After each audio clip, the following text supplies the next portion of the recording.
Hello, all Garland Nixon here. And in light of the upcoming negotiations this week, I think we should talk about one or two things. Let's talk.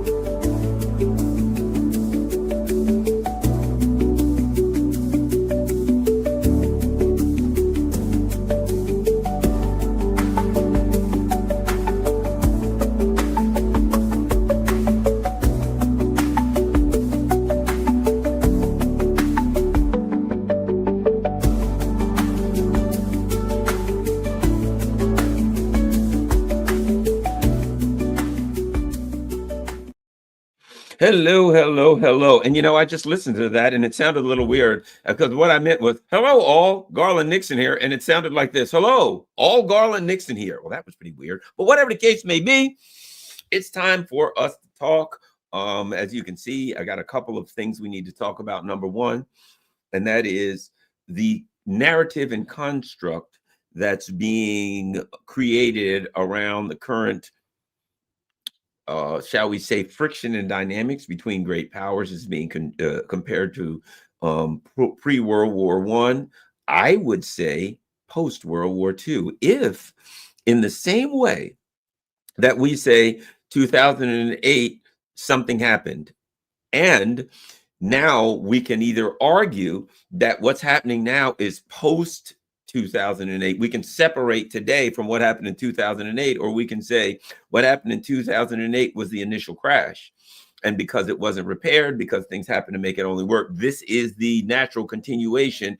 And what was bound to happen, what was inevitable after 2008 is now happening, because 2008 was not the end. It was an indicator of what was to come. And so you tie all this together as part of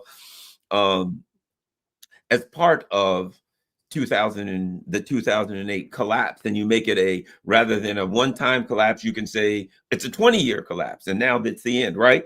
Or you can say the World War II ended in 1945 or whatever, 46, however you want to do it. Or you can tie all of these things together and say now the dynamics that were set in place in 1941, 37, whatever year you want to say it started in the 1930s, are coming to their conclusion in what would be considered a 100-year cycle, right? 1930, you could argue it started. 2930, the crash of Wall Street, etc.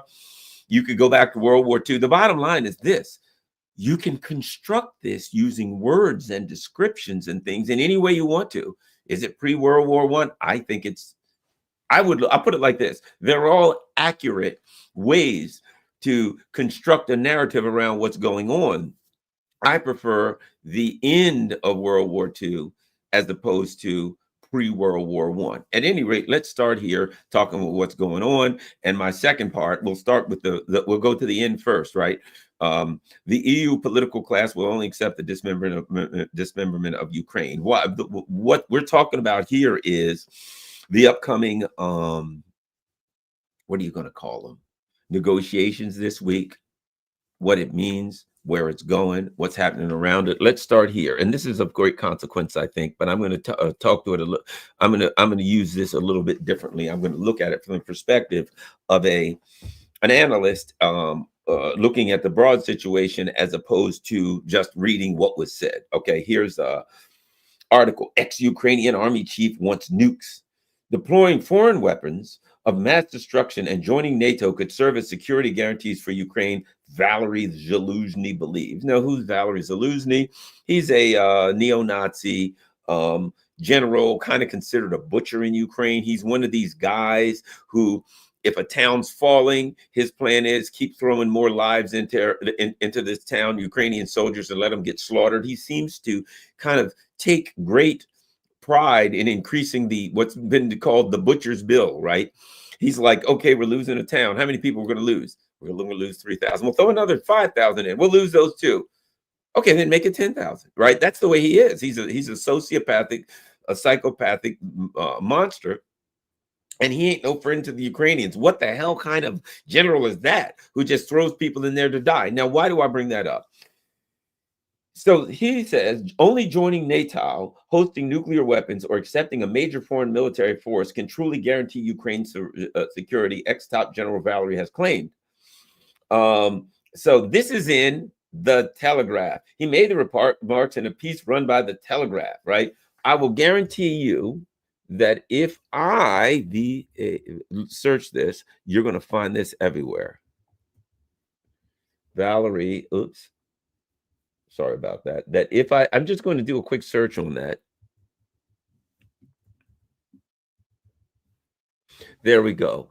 I'm going to search Valerie Zaluzny, and I'm going to search the past week, and I guarantee you this. Oops. Past day.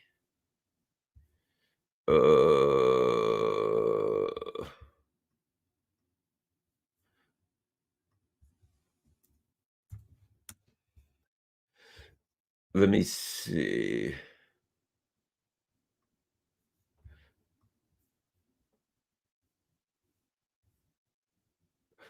So let me see.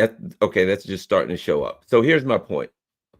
So the general, who has reportedly been quietly building a campaign team from London to be able to run for president, shared his musings about how Russia could be defeated, how to build what he called a better Ukraine. Security guarantees would have to be secure in order. Such security guarantees could include Ukraine's accession to NATO, the deployment of nuclear weapons on Ukrainian territory, or the deployment of a large allied military contingent capable of confronting Russia with the solution needs. Now, you'll find three interesting things about that, right?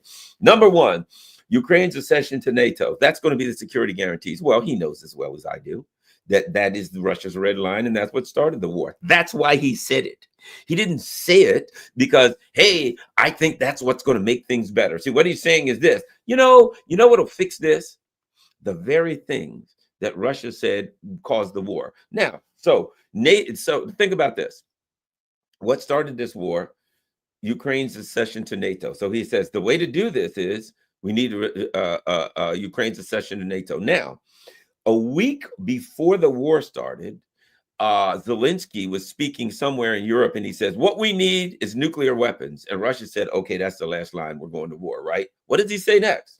The deployment of nuclear weapons on Ukrainian territory, something that he knows and his puppeteers knows, that's a red line for Russia. So the way to fix this thing is let's go to Russia's biggest red lines, the thing that they will never accept that caused the war, right?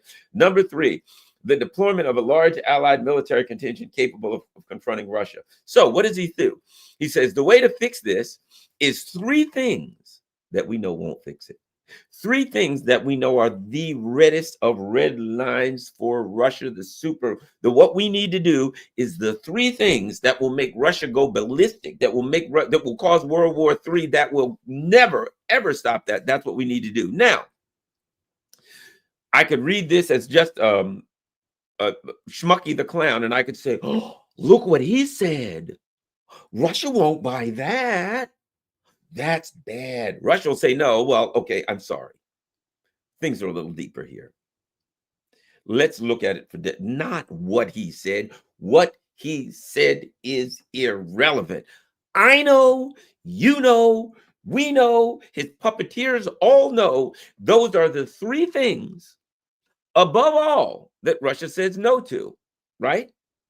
Why do you think that he and his puppeteers would, just the day before negotiations are starting between the Russians and the Americans, right? The day before negotiations are starting, why do you think they would say, what we want is the three things that Russia will never take, ever, ever, absolute red lines. Let's put them forward. The three things that Russia said, well, those three things, and they just say, yes, that's it. Like, if they could think of something even more so that Russia wouldn't think, they'd say it. They didn't say it because they truly believe that that's security guarantees. They didn't say it because they think there's any possibility that Russia, the US, or anyone else would go along with it. They said it to disrupt the negotiations. I don't know how much confidence I have that the negotiations will work. But, look, it is what it is. I'll say this. The Russians always say this, and all diplomats say this. It's better to talk. So I am, for one, am glad. I think it's a very positive thing that the Russians and the Americans are sitting down in Moscow and talking. I don't say that, oh, great, they're going to all come up to, they're going to fix everything tomorrow and it'll all be done. No, no, no. This is very complicated. The odds are that they won't be able to get a deal for a number of reasons, but I am in favor of them talking and trying. We are all safer if nuclear superpowers are talking, right? I am happy to hear that there are people in the Trump administration, uh, Driscoll and other people saying, look, Russia's going to win this thing. We're going to have to deal with it. That's a start. That's a start. That's somewhere you can work from. Russia's going to win it. We got to deal with it. That's apparently what the Trump administration is saying. They are living in the world of reality. It's better than the Biden administration and the lunatic idiots in the EU that were like, yes, we must stand up against Russia no matter what. And we must put more pressure on Putin so that he'll come to the table. Absurdities, right? So good. They're talking. We'll see what happens. There are those of us who will just cross our fingers. The hell no. You know what I mean? You got to look at it and you don't feel good about the odds. But I'll tell you this much. If they're not talking, the odds are 0. If they are talking, if the odds are 1%, it's like, I always say this. It's like Star Trek with Captain Kirk and Mr. Spock, right? The Romulans, whoever it was, are surrounding them, and they're in deep and serious trouble. And the Captain Kirk would come up with a plan. Spock, we're going to do this. Then we're going to beam on the ship. Then we're going to do this. Then we're going to come back. Then we're going to steal a cloaking device, disappear, and get away from the Romulans. And Spock would go, Captain, according to my calculations, the odds are only 11.731% that will be effective with that plan. And the captain would say, yeah, okay, you got a better plan, Spock? And Spock would go, Mr. Sulu, full speed ahead with the engine. You know what I mean? It was like, okay, I got an option. Option 1 is 0% chance they're going to blow us up. Option 2 is, let's give a shot with what Captain's plan. And we got 11.7% chance as opposed to 0% chance. See what I'm saying? So here's what I have to say. If we got a 10% chance that the US and Russia will work something out, if not today, perhaps if they start the process, as things deteriorate on the battlefield, they'll get closer. So if there's any chance, 1%, I'll take that over 0%. I think it's good that they're talking right now. What is this Zelensky thing about? Zelensky, yes, we need nuclear weapons and thousands of millions of NATO troops, and we need to be in NATO right away. All the things that Russia, it's simple. They're just trying to throw a monkey wrench in the negotiations. It's simple. They're simply saying, look, before we get started, we're going to ask for all the things. Forget the how can we disrupt the negotiations? What can we do? Well, let's just say we want the things that we can never get that Russia will guarantee. Will never take. That's all that is. In the same way that they attacked these 2 ships, right? The UK or whoever, they attacked these 2 Russian cargo ships. Why did they do it? To disrupt the negotiations. That's what that was about. And in the same way, today's Sunday, I expect something tonight. Well, okay, they're getting ready to start talking within the next day or 2. That means they're going to be attacking ships, cargo ships. They're going to be firing drones at Moscow, St. Petersburg, who knows what the hell. They're going to be throwing missiles, attackums and storm shadows, attacking the Crimea Bridge, whatever the hell they can do in an attempt to disrupt in their attempts, in their panic to try to disrupt the talks. They will do all kinds of various sundry kinds of attacks. And of course, they'll send mouthpieces out like Zelensky to say, what we want is how can we get all to the Russians' red lines? That should be the name of this. Hey, General Zelensky, what do you think we should do? Well, what are Russia's red lines? Well, they said no nukes, no NATO, and no NATO troops in Ukraine. Those are the 3 that I think we should go with. Yeah, that's it. That's what we want. We don't need anything else. That's what's going to fix this, right? Come on. We're supposed to be stupid, and we don't recognize that the day before they start talking, you send mouthpiece puppet Zelensky out here with a pack of garbage. That's all it is.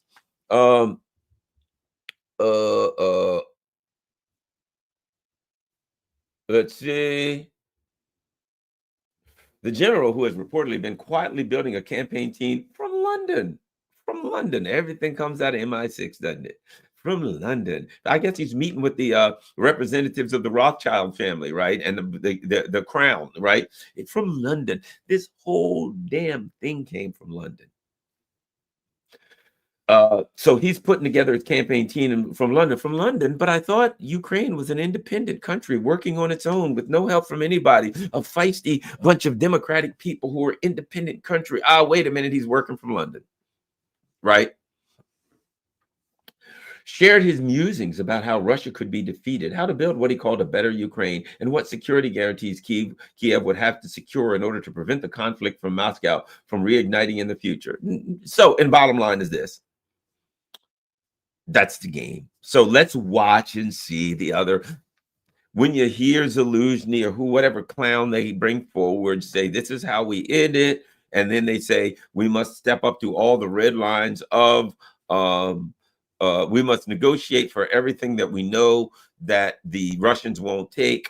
Just understand it for what it is. Don't get upset over it. Don't talk about whether or not the Russians will take it. Oh, the Russians will accept that. Oh, they'll never take that. You're wasting your breath. It's not even about whether the Russians will or won't take it. The reason they said it is because the Russians won't take it. And then ultimately this, there's a difference between a long-term vision, right?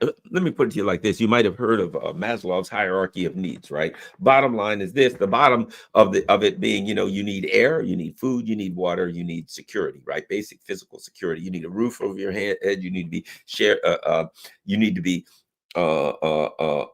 protected from the elements, right? That's the basic human need. And of course, the top human need is long-term. How do you express yourself, right? Self-actualization, right? So if you're in a basic survival mode, if you're in a plane crash on a desert island, you go to the first level. Gee, how do we survive? Let's go, we wander off into the jungle. We try to see, is there any danger out there? We try to find, hey, there's coconuts. We can have food. We can drink the coconut juice. Maybe we can find a source of fresh water. We do all those kinds of things, right? To try to figure out how to survive. And then next we move to the next level. How do we communicate? Let's build a fire so we can communicate to planes. Let's put a big help thing on the beach, things of that nature, right? How do we do that? You go up the level towards self-actualization, but you start with, how do we survive? And when you're talking about how do you survive, that's not tied to the calendar. That's not tied to a clock. That's simply, how do we find the things we need to do to survive? Here's my point. The United States, it is at a higher level on Maslow's hierarchy of needs than the UK. For instance, the United States has some serious economic problems, right? But the United States grows lots of wheat. The United States has energy. The United States, let's face it, as has been said about it geographically, for as far as being able to defend itself, it has insignificant powers to the north and south and fish to the east and the west. The United States doesn't have to worry about anybody invading it. We're too damn far away. Nobody can get here to invade us, realistically, right? Whereas Europe, their biggest problem is beating the hell out of each other. Every time you turn around, France, Germany, and England are involved in some kind of a stinking world war against each other. They can't even the Europeans can't even maintain any level of civility. The ruling elite, the political class of the Europeans can't even maintain civility amongst themselves. And they're like, the Russians are going to come to get us. Well, here's the news. The Russians ain't coming to get you. But if the Russians don't come to get you, which they aren't, you'll come to get each other. These ruling elite political class in Europe are barbaric fiends. And if they got nobody else to kill, look at the Brits. Like, they went all over the world to kill and rob and maraud brown people. And they're like, well, what about the Irish? Yeah, but they're kind of, they got red hair and they're kind of like, well, yeah, but they have a different religion. Yeah, there we go. I mean, the Brits, if they find people that exactly like them, same skin color, same everything, the ruling elite in Britain are like, well, we got to make some reason up to oppress these people, beat the hell out of them, and maybe steal their potatoes. I get it. Hey, we got Catholics. Let's pit the Catholics against the Protestants, even though they look like. That's the nature of the ruling elite. It's the nature of the crown. That's the nature of the Rothschild and all of these other people stuff. And that is that they're knuckle draggers. and they're always looking for something to steal. They're always looking for some piracy to be a part of. And they're uncivilized. See, there's a difference between industrialized and civilized. And people in the West confuse industrialization with civilization. A civilized country is a country that can live in peace amongst its neighbors and friends and does not seek violence. An industrialized country is just a country that has industrial capacity and scientific capacity. And bad news for the West. If you don't maintain civilization, industrialization ain't going to save you because you're so stupid, you will deindustrialize yourself. We got to deindustrialize ourselves. Why? Because we can make a greater profit. You see, in our country, you're not allowed to have child workers and you're not allowed to have unsafe workplaces and all of that. Why don't we move it to another country that's poorer where you can have all of that stuff? And then guess what? Big news. We'll make a greater profit. Well, you made a greater profit, but you went from industrialized to deindustrialized. And now you're an uncivilized, you're a country, not the people are uncivilized. The political class and the ruling elite are uncivilized. The people are more civilized. Look at right now. You got the MAGA people. God knows the liberals, we won't even talk about them. They're a lost cause. But you got MAGA people saying we don't want another war. Well, that's civilized. It's civilized to say we're tired of spending our money on war. We want money spent here. Anybody who says that, be they MAGA, SMAGA, BLAGA, I don't care what it is, socialist, libertarian, if someone says, I don't want to spend my money on wars, I want to spend my money on food and education, that's civilized. The people that are like, what we've got to do is put more pressure on Putin. We've got to deal with Ukraine. We've got to send more money. I literally heard a black person of all people called my radio show the other week saying the problem with the Republicans is they don't want to continue to support Ukraine. And by that, here's a black person in America, the history of black folks in America. No black person should ever say, I think we need to spend more money on war and nothing here on our community. But that's how brainwashed they are. That's how they've been able to brainwash the liberal class to the point where they're economically suicidal. But you got a lot of people like me who may be left, who some may be conservative, some may be politically, economically, culturally conservative, some not. Some are conservative, right? Some are socialists who are simply saying we're civilized human beings and we don't want to go around starting a bunch of war. Well, let's just say that ain't the political class in Europe. And they have divided from the people of Europe, who I would argue are more civilized, and the people of Europe, that the only way they can drag them on with these wars is by propagandizing and brainwashing them, and 24 hours a day putting on propaganda and brainwashing and lies, because if they tell the people of Europe the truth, they'll all say, what the hell are we doing this for? But at any rate, let me continue. So at this point, what I was getting at with this self-actualization is this. The Americans can, in fact, protect themselves, because they don't have to protect themselves because of geography, a geographical advantage of distance. They can feed themselves because America has a lot of room to grow stuff and dairy cows and, things like that they can eat.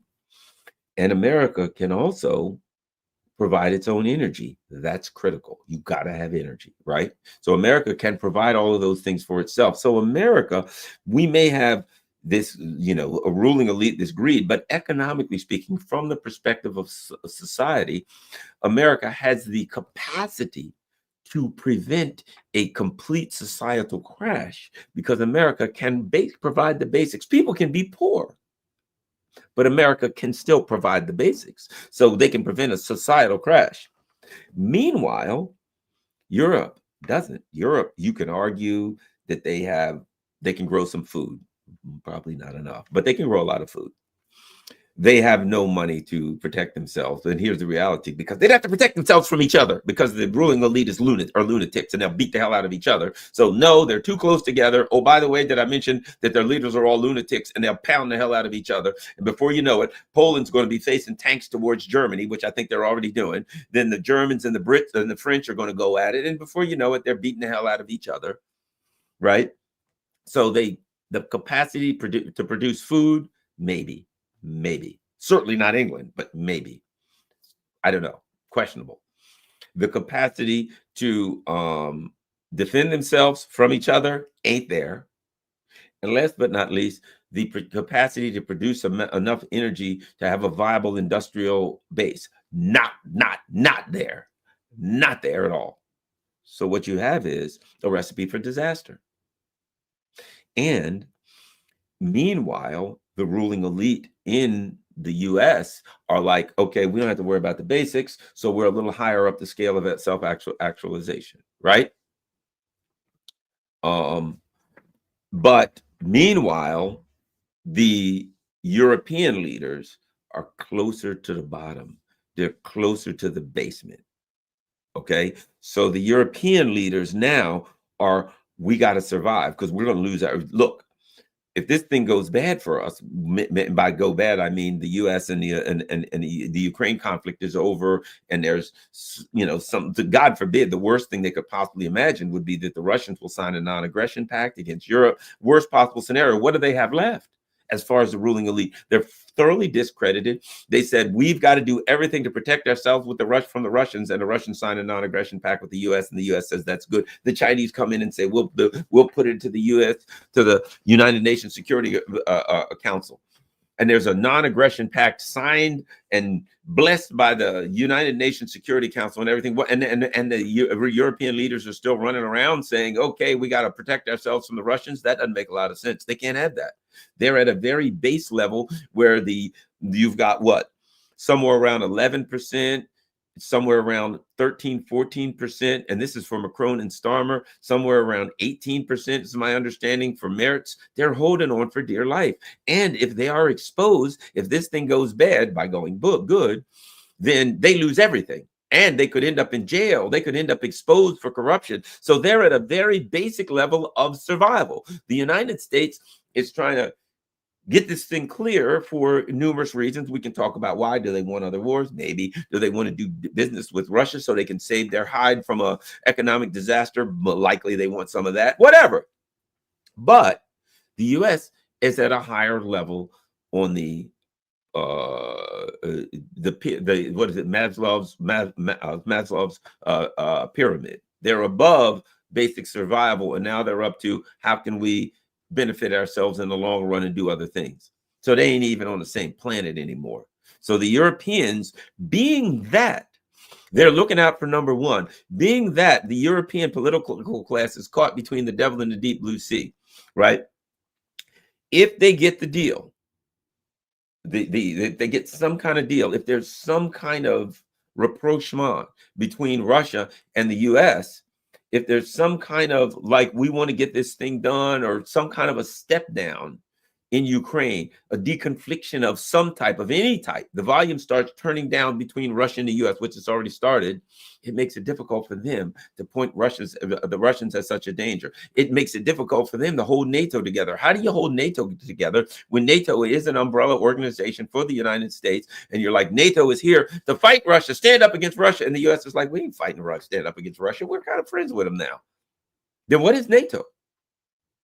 And if this thing continues, I mean, and you know, to some extent, the United States is dealing with Russia from a perspective of reality. The United States is saying things like, yeah, you guys can't continue this. They're saying Ukraine's going to lose, which means NATO's going to lose. They're going to accept the US. It seems to me they're willing to accept a loss, but they want to try to get out without calling it a loss. They want to try to get out take a loss without the big L. I don't think that's possible. But I will say this: if Russia can help them, Russia will. If Russia's able to end this thing and say, we're willing to end it, it's got to be on our terms, but you don't have to call it a loss, I think Russia would do it. Why wouldn't they? They just want things to end on their terms. Okay. But so at any rate, the Europeans, so what you have now is this.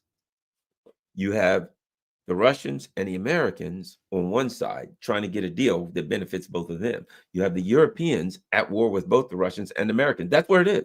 The Europeans are at war with the Americans and the Russians. And one of their methods of war, because they don't have many else, they don't have the weapons of war, traditional weapons of war. So their weapon of war has to be narrative related. So what the Europeans are saying is, we'll put Zelensky out here and we'll have him say the things that will put the kibosh on this. We'll throw a spanner in the works narrative wise. We'll have Ukrainian power people say, doggone it, we need all the things that Russia won't accept. That's what we need. So all Zelensky's talk is nothing but how do we throw a monkey wrench in this? And the attacks on Russian ships are how do we throw a monkey wrench in this? And the attacks on Russian ports, all this stuff. And I think here's the truth.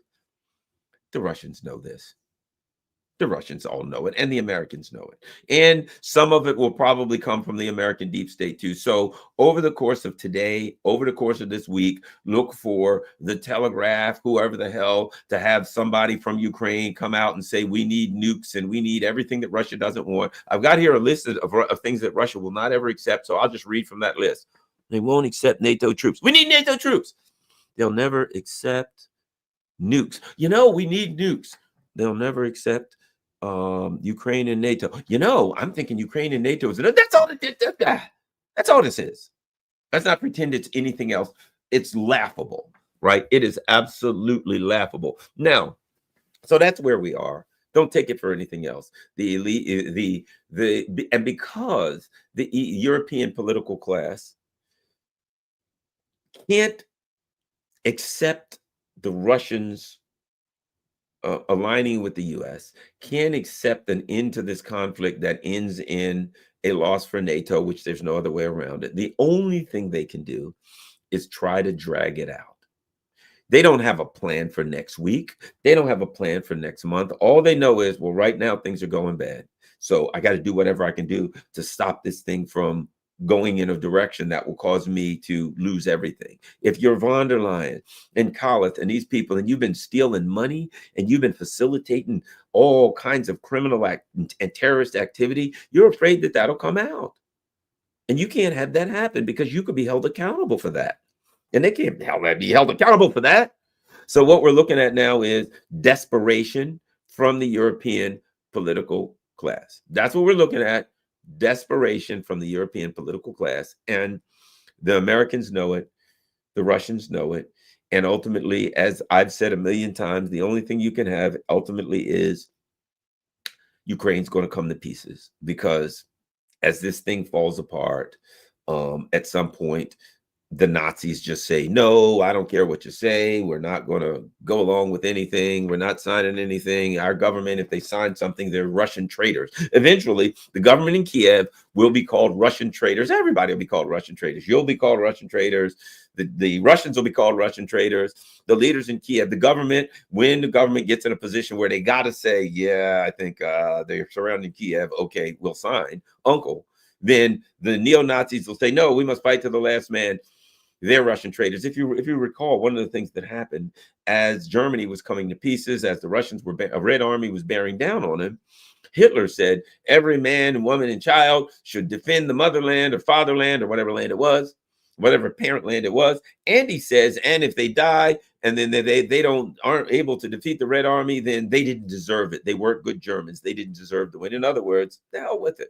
Let them all die, and if they don't win, then they didn't deserve. They weren't good enough for Germany anyway. That, you know, it's a twisted way of seeing things, but it's a way of saying, hey, we're ideologues, and we just fight and die, and everybody dies. We at the very end, and either we beat you or we will except it's either we win, which we ain't going to win, or we will take total defeat and annihilation. So the Europeans, basically, whether they come out and say it, their position is the only thing we will accept is total victory or total defeat. And since we kind of acknowledge that total victory is not an option, we're going to drag total defeat out as long as we can, and then we'll face total defeat. Now, our game is to drag the Americans in to go to war with Russia, but the Americans ain't going to war with Russia. So we don't know what to do. Instead, we'll just say we hate the Americans, and we'll keep pumping our fists in the air and screaming. You know, it's kind of like in law.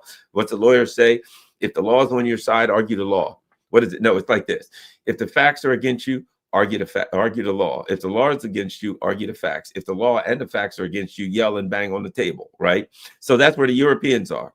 They're yelling and banging on the table because that's all they can do. That's their only option. And that's not a plan, man. That is not a plan. As in, what was the movie where we're trying to do something and it didn't work?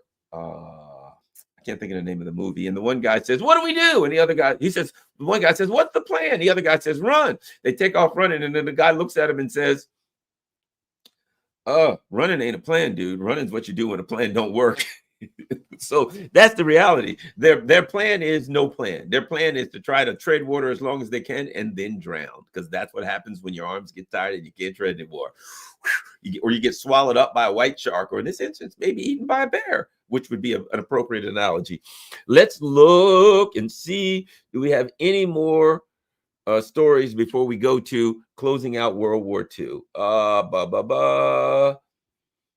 Okay, Venezuela. Well, they may attack Venezuela, but Garland all along has taken a position. I don't think Trump gives that order. Maybe I'm wrong. And guess what? There we got it right here. Listen to this. I think the Russians are watching my channel.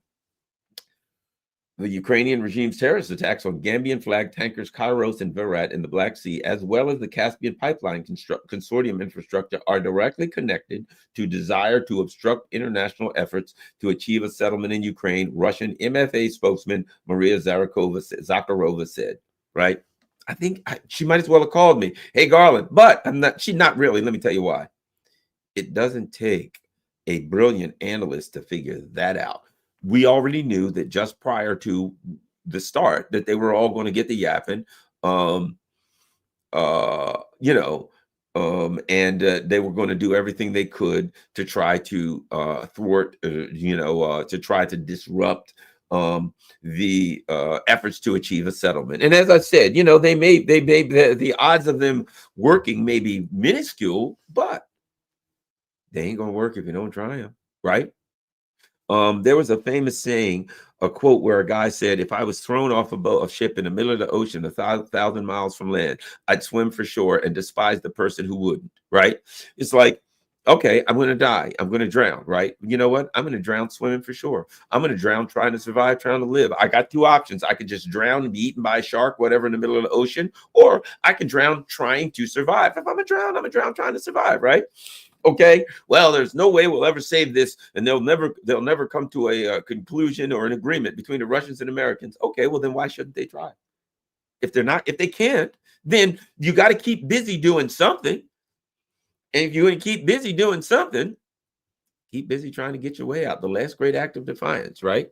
All right. We see a direct connection with attempts to hinder ongoing international efforts to bring about a sustainable peace, Zakharova said. Ukraine's Western sponsors are using the attack to distract the demoralized Ukrainian public amid the dire situation of the Ukrainian army. Those are the same forces that once disrupted dialogue on a settlement. Now they're not only once again demonstrating the inability to negotiate and the puppet nature of the Ukrainian clique, which has also lost touch with reality, but are openly seeking armed escalation. The Russians know what time it is. They know what's going on. Let's check other Russian media before we move into part two.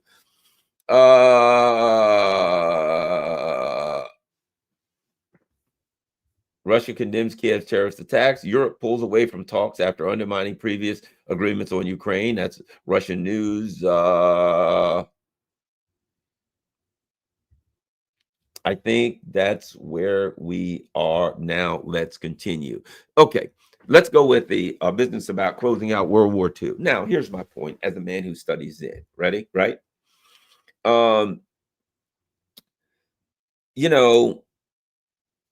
When you describe something, don't get carried away in the description. Don't say it can only be that. Well, this is just like pre-World War I. Well, you know what? Let me just say this. Human beings, the brain of the human being looks for patterns. This thing that we call consciousness, which we only, there's a term that's been used. You might have heard this before. Spotlight consciousness and floodlight consciousness, right? The spotlight consciousness meaning I'm looking at this ink pen and I'm picking up this ink pen with intent. There's an ink pen. Kind of a mangy looking ink pen, but it's an ink pen nonetheless. I look at it with intent. I pick it up, right? And I look around. What does that spotlight consciousness, that focus consciousness do? It's looking for threats. It's about survival, right? Spotlight consciousness. I'm aware of it. And some people think that's the only reality of humanity. Now, there's well, another thing that could be called your floodlight consciousness, right? Your floodlight consciousness would be more like this. I mean, it's not called that. That's what we're calling it. Your floodlight consciousness is this.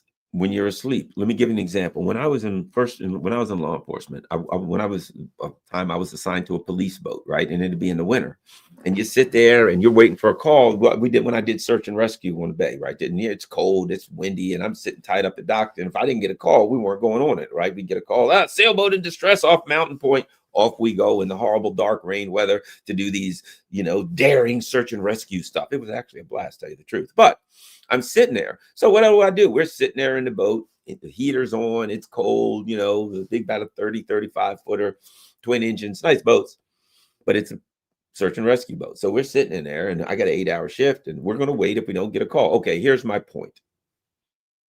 After a while, inevitably, your eyes might close a little bit. Now, I remember our call was 3230 or 3231, right? It'll be, you get a call, 3231. And at the time, the radio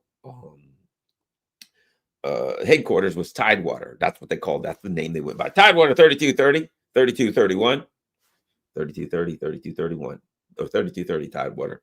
3230, we've got a report of a sailboat off of Mountain Point, approximately 2 miles out, in distress. They've lost power and heavy winds and this and that and raining and blah, blah, blah. To POB.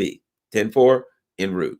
Turn on the lights, start it up, and off we go into this hellastorm to go out and get these bastards who had no business out there. But our job is to save their lives and bring them in. Off we go. Now, why did I bring that up? Because at some point and you're asleep. You're sitting there waiting for a call. It's dark. You're doing midnight to 8. The heater's on. It's cold. Don't tell me you ain't going to go to sleep. And what happens? Here's something I discovered. They could call 3234. Tidewater 3234. I'm still asleep. Tidewater 3236. I'm still asleep. Tidewater 3228. I'm still asleep. And I'm asleep. I'm dead. But as soon as that radio went Tidewater 3230, which was my number, boop, pick the radio. I'm dead sleep. But my consciousness was listening, and my consciousness could say, that ain't you. That ain't you. Nope. Oh, 3230, wake up, that's you. So in other words, my spotlight consciousness was asleep. My floodlight consciousness was wide awake. My floodlight consciousness could hear what was going on. My floodlight consciousness was sitting there going, 3234, that ain't you. 3230. Hey, wake up, idiot. You're getting a call. Okay. My point being, our spotlight consciousness, our waking consciousness, looks for patterns.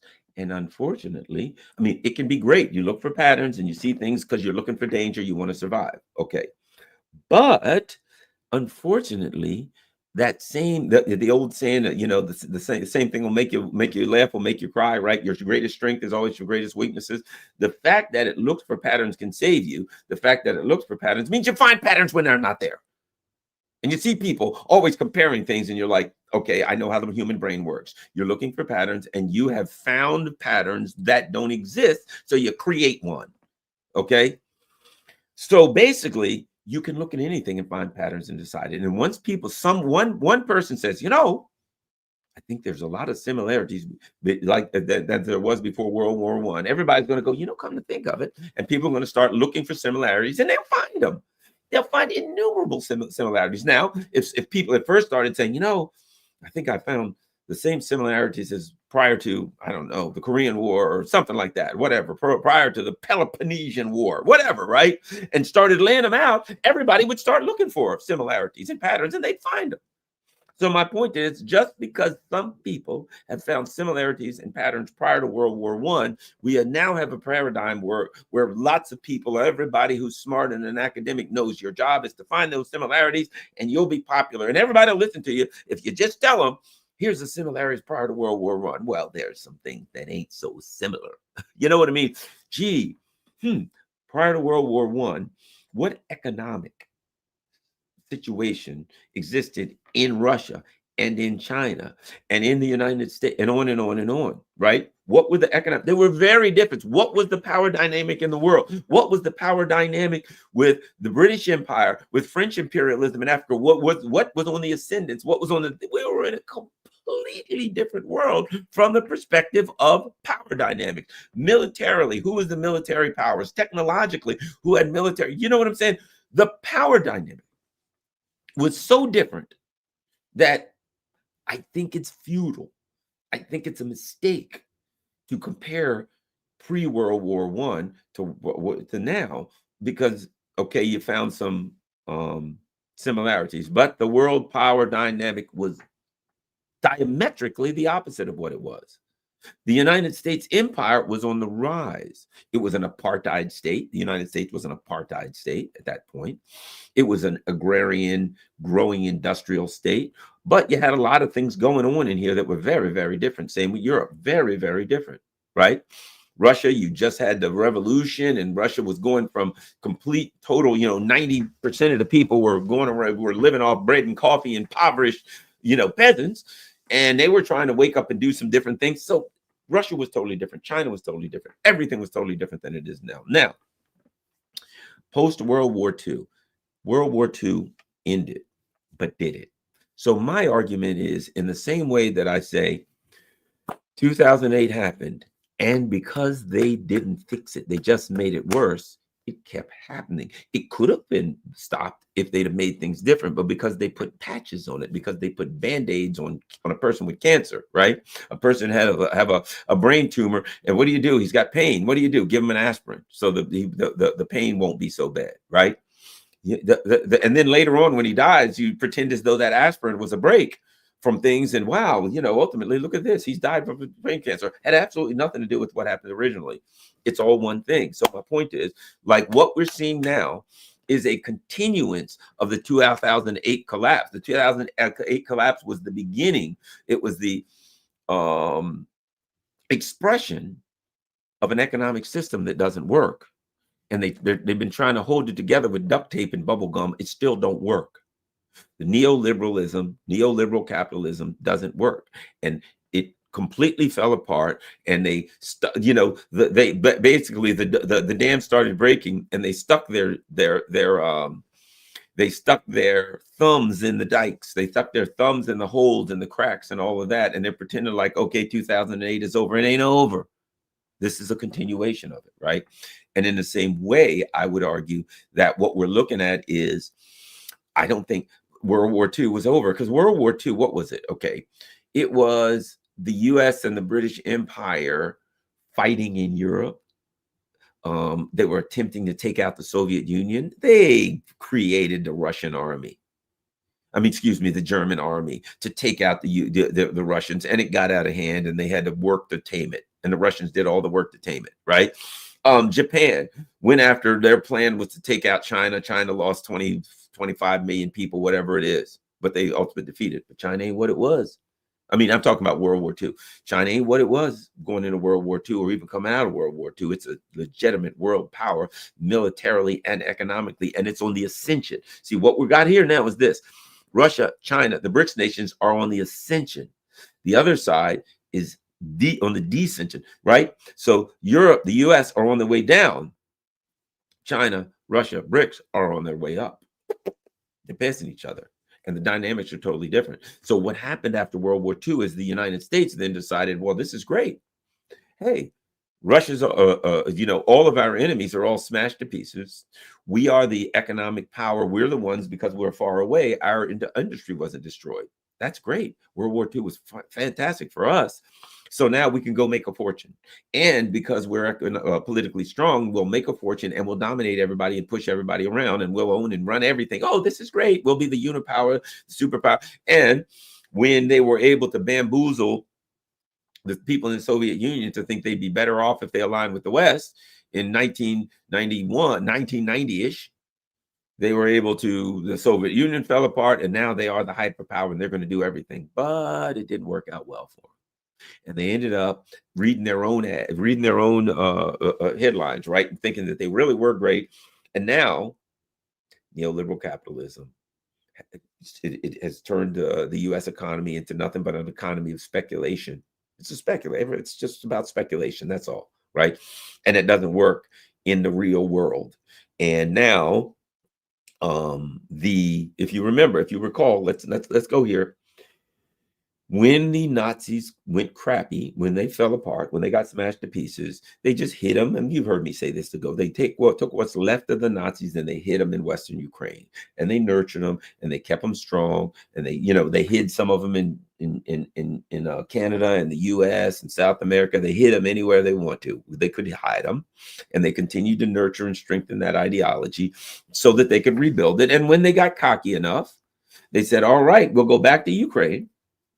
We'll rebuild and strengthen this Nazi army." Same thing. They were the same people from war, the same army, same dynamics. We did it before in Germany. It didn't work. But this time it will work, because this time we're not going to build that army with the intention of defeating the Soviet Union.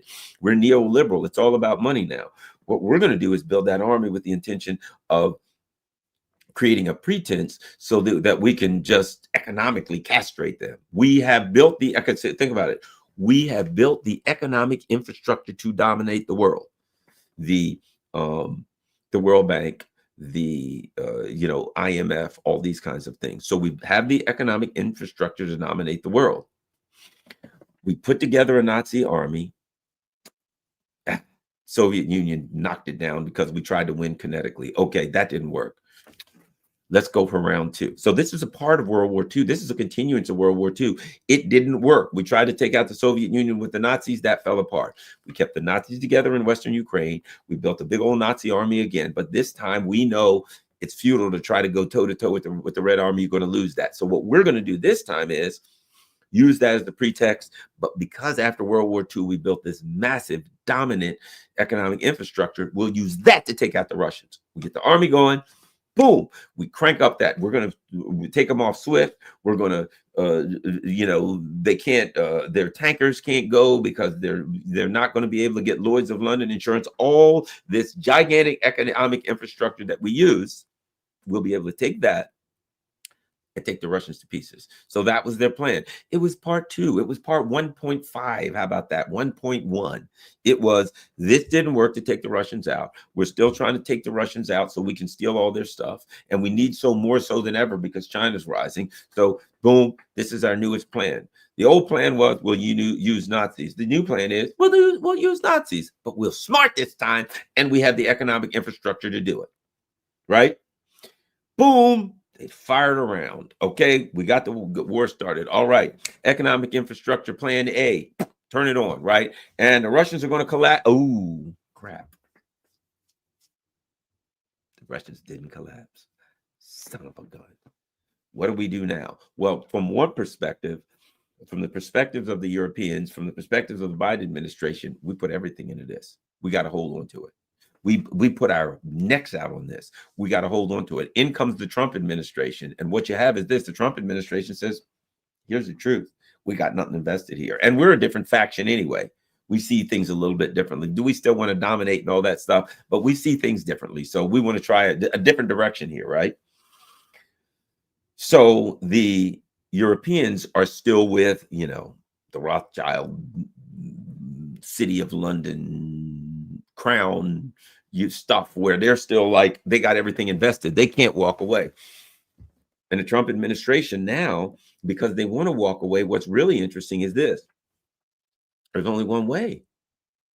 And that is to disassociate yourself with the European political class and the ruling elite. The only way for the Trump administration to execute their plan, whatever it is, I ain't saying it's a good plan or a bad plan, but it's a plan that they want to get the hell out of Ukraine without taking a big L, which they can't really do. I think they'll take a little L as long as they don't take the big L. But this might not work anyway. But that ain't important now. The only way they can do anything is to disassociate themselves from the political class who is already discredited amongst their own people, discredited on the world stage, and they're so desperate they're trying to discredit themselves even more. So what we have is something I've been talking about. It's an internal civil war. This ain't a war between Russia and the U.S. Russia wants to do business with the U.S. If it was up to Trump, he would drop the everything tomorrow, except probably he would drop he would want to maintain the U.S. selling all of the energy to Europe, because that keeps Europe in place and we can make money off those poor suckers and keep them impoverished. That's the one thing Trump would want. But if the rest of that stuff, he'd be happy to drop a bunch of sanctions and try to make some money. That's what Trump's trying to do. The only way for him to do it, there's only one way out for the Trump team, and that is they got to disassociate themselves from the Europeans. But the Atlanticists are firmly implanted in the U.S.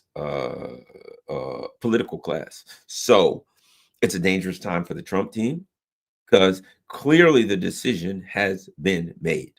Clearly, the Trump people, there was a fight, and clearly J.D. Vance's side won. And now they got Driscoll, and the problem that the Europeans have is they don't have economic power. They don't have world credibility, diplomatically speaking or politically speaking. They don't have military power. You see, they're all mouth. They're all mouth. They're like the little guy who runs his mouth and he's all mouth, and the little dog that barks, and his power is that he can bark and he'll run at somebody else. And you'll see a larger animal, and the smaller dog will control him by barking it and chasing him. And instinctively, when he chases, the animal instinctively runs away. And the more it instinctively runs, the more he instinctively chases. And dogs learn, if I make a lot of noise and chase you, you'll run. And so that's how they are effective against animals much larger than them. That's all. That's why the great analogy for the Europeans is Chihuahuas. Why? Because they're small and they bark and they run at people, and they expect other people to run away. If the other people don't run away, I had a dog one time when I was in law enforcement. I had a dog bite me, right? I had to go talk to a lady, and I went to the house, and I forgot what I had to meet with some woman about. I think it was a complaint they had, right? And I was going to the house, and they were in the backyard. Oh, come around here, officer. I went around the backyard. I had a little clipboard, and I'm talking, and this dog comes, little mutt comes running. They're like, oh, don't worry, he won't bite. Well, yeah, apparently he didn't understand that, right? So I'm standing over the clipboard, in my police uniform. The dog runs at me. So now I'm holding the clipboard in between the dog as he tries to get around the clipboard to grab me. Finally, he faked me out. You know what I mean? The dog's like, yep, yep, yep. Oh, I got you with the clipboard. Yep, yep, yep. I blocked you with the clipboard. The dog fakes me out. Fakes over here. Comes back. Bow, gets me on the leg, right? I mean, it was just a little bite. It kind of stung a little bit. You know what I mean? Kind of snagged his tooth in my pants, but he got a bite in, right? I kicked that dog. I was pissed, right? Youch. I kicked that dog like a football. I mean, I kicked him like Messi, kicking for an emergency. Wham!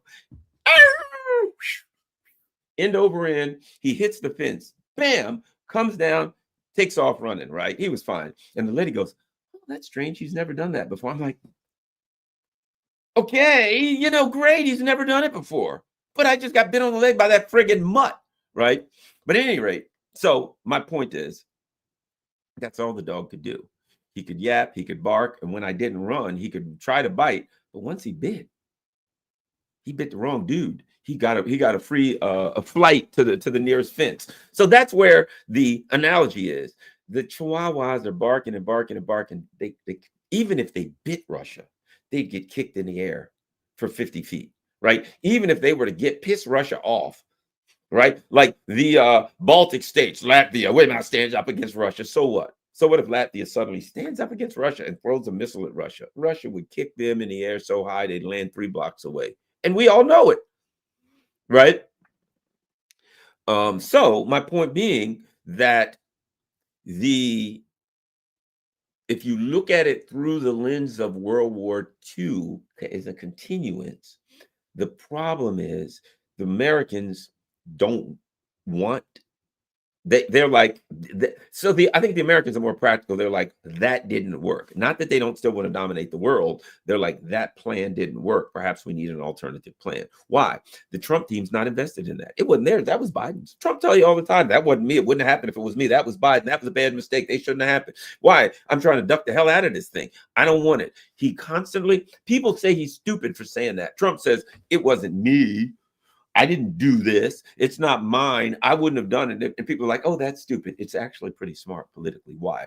Because he continues to constantly distance him. Rhetorically, it's actually smart because he continually distances himself. How effective it is, I don't know how effective it is, but it's more effective than not doing it. So he's setting himself up for an exit by continually saying, it wasn't mine. It wasn't mine. It wasn't mine. I didn't do this. I didn't want this. I'm not, so he's setting himself up. So at some time he needs to make he not needs to, at some time, if Trump finds the way to make a not so graceful exit, he's set up for it. If he's got to take it on the chin a little bit and say, hey man, things ain't looking so good, we got to walk. He'd set himself up by it, by saying, I told you all along this wasn't mine, that this was stupid. I said it was going to end this way. They wouldn't listen to me. See, nobody listens to Trump, but everybody knows that Trump knows. You understand what I'm saying? So the bottom line is, rhetorically speaking, Trump is setting himself up for the inevitable. Sooner or later, this thing's going to go bad. And when it does, rhetorically speaking, I'm going to have to set myself up to be able to somehow get the hell out of this. I don't know how. And now that's what he's trying to do. And the fact of the matter is this, the fact that they're working on it so hard, even though it may be futile, shows an effort. And it shows that Trump still, doesn't that kind of support his "this ain't mine and I want out" argument? He's looking for a way to get out without being disgraced. And one might argue we got disgraced the minute we overthrew the government of Ukraine in 2014. There ain't no way. But I guess maybe you can mitigate the amount of disgrace. That's all, right? Somebody said the mother of all debacles. Exactly. I made a video like 2 years ago where that's what I call this, the mother of all debacles. Debacle, absolutely. That's what they're facing. How do I mitigate it? How do I take as little beating as I can? And one of the ways is to say, I'm on the side with the Russians. I'm working with them. They're reasonable. I'm reasonable. And then really, when it falls apart, you dump it all on Europe. And you say, I tried. And I tried to work with the Russians. I've been trying all along to tell Europe we need to work with the Russians. And I've been trying to work with the Russians. And now this thing's falling apart. I told you Europe would fall apart, Europe. You idiots. I said that all along. You see what I'm saying? You dump it all on somebody else. It wasn't you. But this is the United States trying to take out Russia in World War II. It didn't work. The empires and the colonial empires trying to take out Russia in World War II. It didn't work. They never gave up, and they continued to try to use Ukraine. They've been in Ukraine in the 50s. MI6 has been in Ukraine, I don't know how long. And this is the continuous use of Ukraine to set Ukraine up, to utilize that to finish the work that they started in World War II, which is to take out Russia. It hasn't worked. And the only question is, will Europe accept that World War II is over and their clandestine move, because when they armed Germany and sent Germany to take out the Soviet Union, it got out of hand, and that was a clandestine move. And now that they armed Ukraine and tried to utilize Ukraine to take out Russia. I mean, yeah, they tried to use Germany to take out the Soviet Union, and now they're trying to use Ukraine to take out Russia. It is also a clandestine move because the argument is Russia attacked an innocent democratic country when you overthrew the government, and you just set it all up to use this innocent democratic country as a tool, right? Your second iteration of your clandestine move to take out the Russia has failed. And because, here's the thing, in doing so, you allowed Russia to demilitarize you. So you don't have the military capacity to fight them. In doing so, you lost the United States, because this is a critical time. Trump's team will only be there for 3 more years, but they ain't going to budge. I don't see J.D. Vance, if Trump croaks, saying, oh, that's a great idea, let's go back and work with Macron and Zelensky. They hate him. As the one of the, I think, effective tools that the Trump team is using is to go after the Kiev regime, right? As this thing goes to pieces, Europeans, all of your plans. So here's where we are.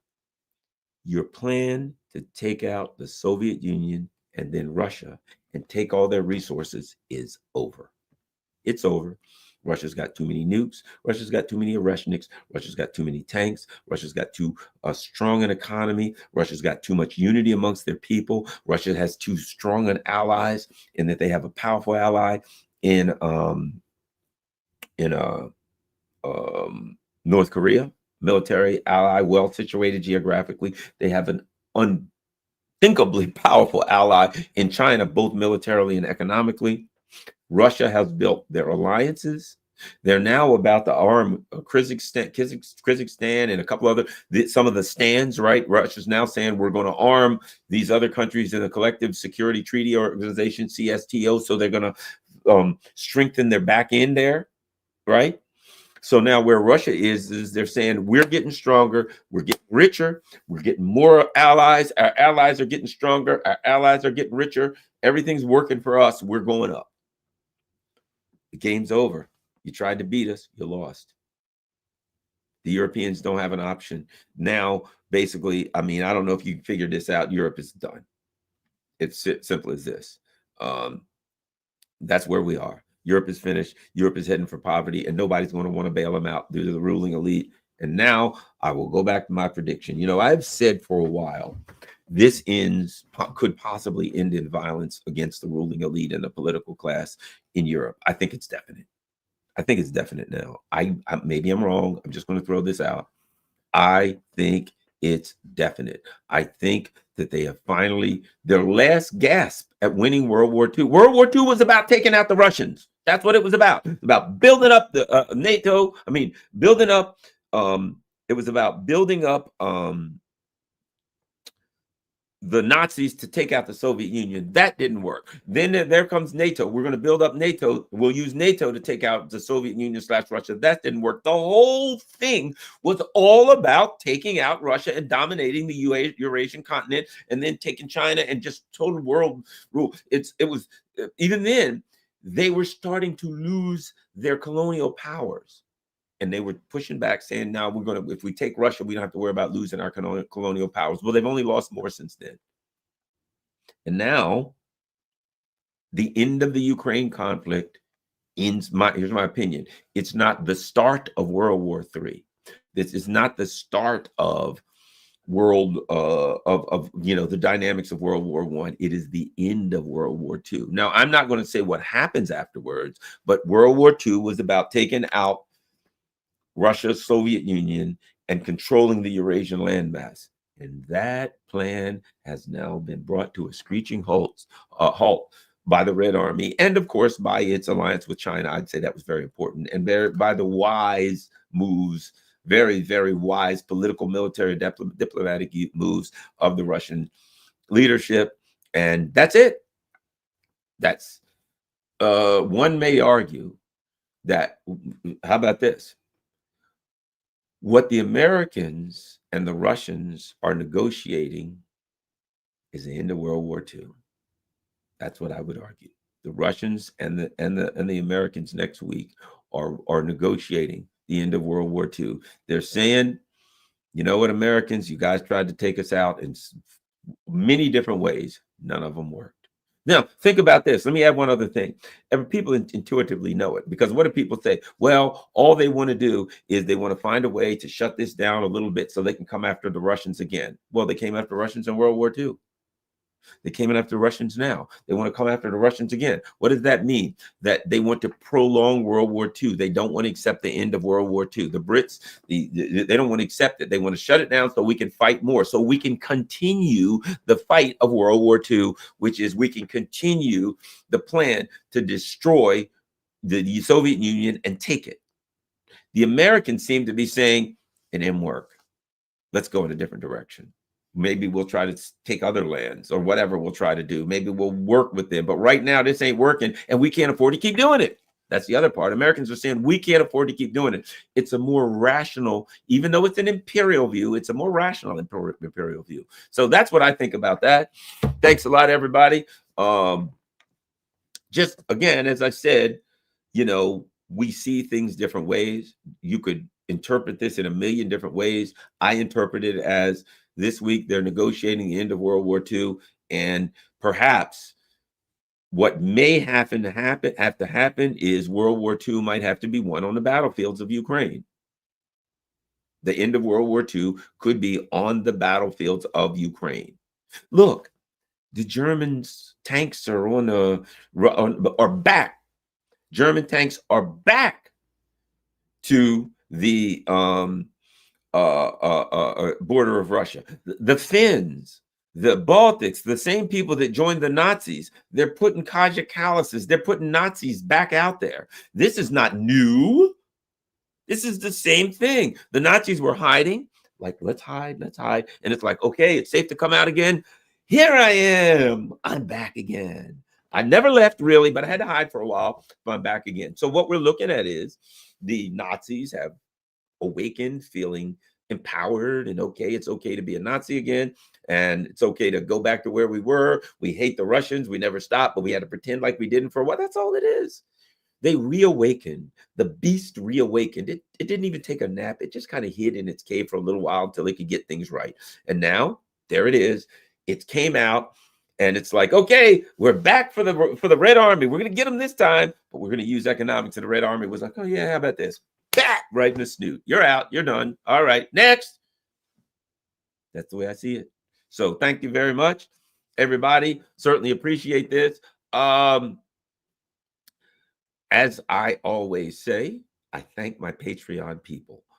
You're what keeps the channel going. Thank you. You can join Patreon. Thank you for the people that use PayPal to donate and buy me a coffee and all of that stuff. Certainly you see all my stuff there, Cash App, whatever the case may be. And there is my PO box. You can certainly, people that use snail mail, I just got a great book. People send me books, people send me magazines, people send me donations, whatever you can. I appreciate people that help keep this channel going. And just email me, mail me, whatever the case may be. The most important thing you can do, as always, is share this on all your social media platforms. I'm out.